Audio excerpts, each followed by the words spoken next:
சென்னையை அடுத்த தாம்பரம் இடையே ரயில் நிலையத்தில் யாசகம் கேட்பவர்கள் மீது கடுமையான நடவடிக்கை எடுக்கப்படும் என ஆய்வாளர் பேட்டியளித்துள்ளார். சென்னையை அடுத்த தாம்பரம் கடற்கரை இடையே செல்லும் மின்சார ரயில்களில் குழந்தைகளுடன் யாசகம் கேட்பவர்கள் பயணிகளுக்கு தொடர்ந்து தொந்தரவு அளித்து வருவதாக போலீசாருக்கு தொடர்ந்து புகார்கள் வந்தன. இதையடுத்து சென்னை மாவட்ட குழந்தைகள் நலத்துறை அதிகாரிகள், குழந்தைகள் பாதுகாப்பு தன்னார்வலர்கள் ஆகியோருடன் இணைந்து ரயில்களில் சோதனை செய்தனர். அப்போது மீனம்பாக்கம், திருசூலம் பகுதிகளில் உள்ள ரயில் நிலையங்கள் மற்றும் ரயில்களில் குழந்தைகளை கையில் வைத்துக் கொண்டு பெண்கள் யாசகம் பெறுவதை கண்ட நிலையில் வடமாநில பெண்கள் 3 பேரை கைது செய்தனர். இவர்களிடமிருந்து 2 மாத குழந்தை உட்பட 7 குழந்தைகள் மீட்கப்பட்டன.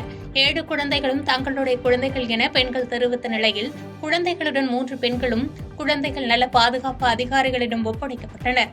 இதுகுறித்து பேசிய காவல்துறை கண்காணிப்பாளர், ரயில்களில் குழந்தைகளை வைத்து யாசகம் எடுக்கும் நபர்களால் பயணிகளுக்கு தொல்லையாக இருப்பதாகவும், இனி ரயில்களில் யாசகம் எடுப்பவர்கள் மீது கடுமையான நடவடிக்கை எடுக்கப்படும் என்று கூறினார்.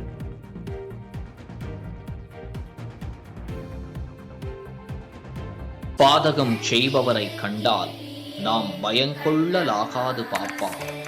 மோதி மிதித்து விடு பாப்பா, அவர் முகத்தில் உமிழ்ந்து விடு பாப்பா.